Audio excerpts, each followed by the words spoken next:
Hedge funds have literally never been this bearish on US Treasuries before. Right now, the market is full of speculation on what the Federal Reserve is going to do. Number one, with interest rates this week, but number two, what they're going to say about the forward path of interest rates for the nation. As a result of this speculation, over the course of this year, the first few weeks in January, we saw a rally in US Treasuries as yields fell. This meant that 2 weeks ago, as of January 18th, hedge funds were having to cover their shorts at the fastest pace in 4 months. Because they were short, but due to the movement, they had to start covering these shorts. Quick and dirty explanation about what is going on here. Number one, US Treasuries are bonds. They are debt. So for example, if I borrow $100 from you, I owe you $100 plus interest. Let's say I owe you 1%. So I owe you how much?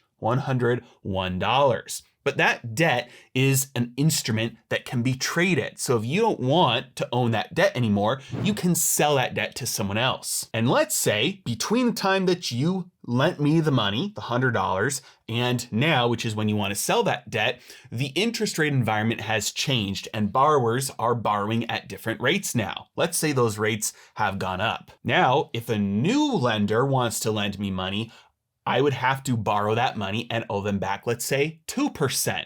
I borrow $100 and I pay them back $102. That means if you want to sell your debt to somebody, they're gonna want the going interest rate on that debt. They know that on this instrument, I'm only gonna owe back $101. So if they're gonna buy that debt from you, they're only gonna pay you 99 bucks for it. Because if they pay you 99 bucks, they get $101 back, that's roughly 2%. They'll get the same return they could get by going anywhere else. And that's the most you'd be able to get for it. So you lent $100 and you only got $99 when you sold it. This is why the relationship between bond prices and yields are inversely correlated, because the amount due at maturity doesn't change. So if interest rates change once the debt is created, then that changes the price that that debt owner can sell that debt at, because it's got to match the market rate. Similarly, if interest rates go down from 1%, let's say to 0%, and you know that I'm gonna owe you back $101, you could sell that debt to somebody else for $101. Because at the end of it, I'm gonna owe $101 to whoever owns the debt. And so with a 0% interest rate, that debt would be bought for $101. So you made your $101 back without having to wait until maturity. The price of that bond went up, same as the interest rate going down. So since the start of this year, there's been speculation about the future path of interest rates that the Federal Reserve will be setting. That's been driving these yields down. This is the chart of the 10-year yield, which also means the prices on that debt have been going up. And that's why they've been having to cover their shorts, because a short is a bet that the price will go down. The way that you short something is you borrow it first and then you sell it. And so now if you want to close out that trade, you still owe that thing back. So you've got to go buy it back from the open market and you've got to give it back, deliver it back to whoever you borrowed it from.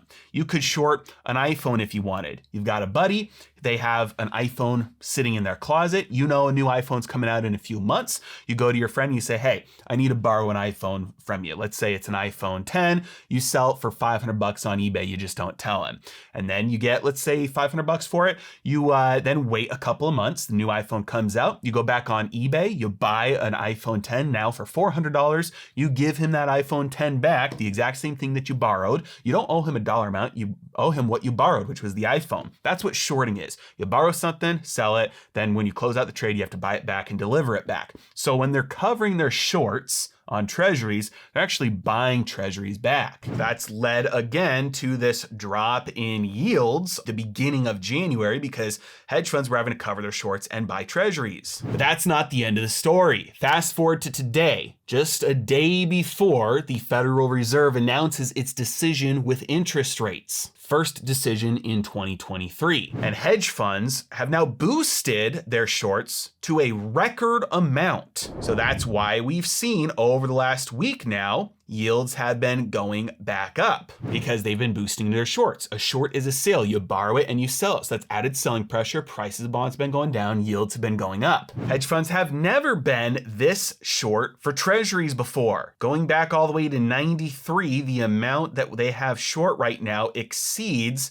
their short interest even back until 2018. So let's look at what happened to treasuries the last time they were this short or close to it. October of 2018. That was literally the peak in interest rates. This means that last time they were this short or close to it, they were wrong. Because again, a short on a treasury means you think the price will go down. And if the price of the bond goes down, the interest rate would go up. But in fact, last time they got this short, yields dropped dramatically from there, which means prices rose dramatically from there. And they are even more short now than they were back then. Now, remember what a short is. It's a borrowed position that you've sold. That means in order to get out of that position, you have to become a buyer. And so there are more shorts. This is a crowded trade right now being short US Treasuries. And so the moment any of these big players, because these are big players, start to get out of their trade, that becomes a buyer. That buying pressure starts to drive up prices. As prices go up, everybody else who's short starts losing on their position, which makes them close out even faster. This is a massively crowded trade to the short side, which means you don't want to be stuck not being the first one out the door on this trade. Now, certainly things are very different today than they were in October of 2018. In October of 2018, there were some similarities, right? The Federal Reserve was trying to get tighter. They were trying to sell assets off their balance sheet. They were trying to raise interest rates. The stock market couldn't hold up.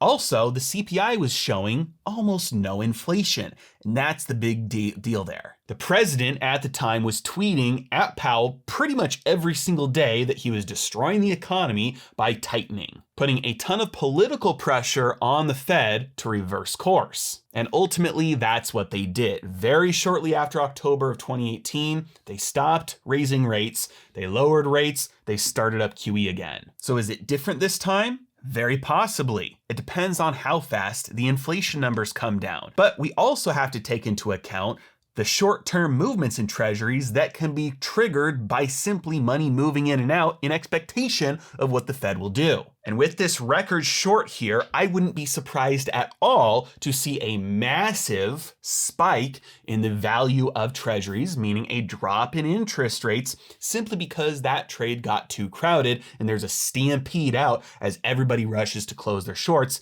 to minimize or stop their losses. To summarize, we've got three different time frames that we're looking at here.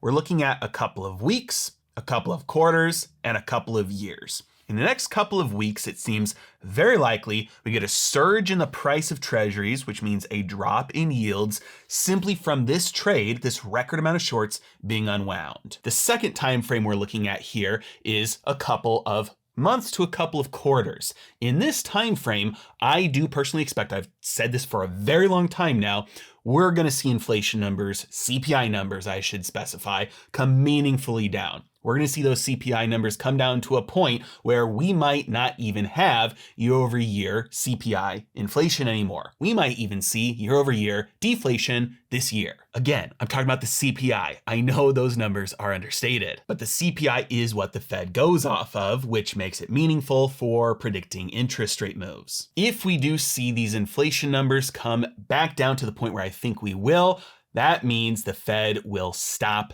tightening. They no longer have the ability to point the finger at inflation and say we're going to continue tightening and causing American households economic pain if they've already beaten the inflation devil. Which means at this point we enter into the third phase for the next few years where we have structural inflation reintroduced because the Fed stops tightening and a bunch of other issues that are contributing to inflation, one of them being deglobalization, enter the picture again, and we start to have inflation take root, become a key part higher inflation that Americans have seen since the 70s. The bottom line here is that markets are forward looking. So the higher degree of certainty something happens in the future, the more money is going to be betting on that happening already in the present, which makes that future likelihood more likely, makes it come true. If I know Apple is going to 10x tomorrow with certainty, I'm going to put as much money in at the current price as possible, to the point where the more that certainty is known, the more it will drive the price up from all that buying pressure until it reaches that point at which expectations were thinking it would get to, and then the price rise will stop. And so markets are forward looking. This also means that it's very difficult to bet against the consensus and be right, because the more likely something is to happen, the more likely it has already been priced in. Does this mean it's impossible to make money trading or investing? Absolutely not. It just means it's a lot more difficult than what people think. And you need to do a lot more research to be able to bet against the consensus and be right. As always, really appreciate you guys. Thank you so much for watching. Have a great day.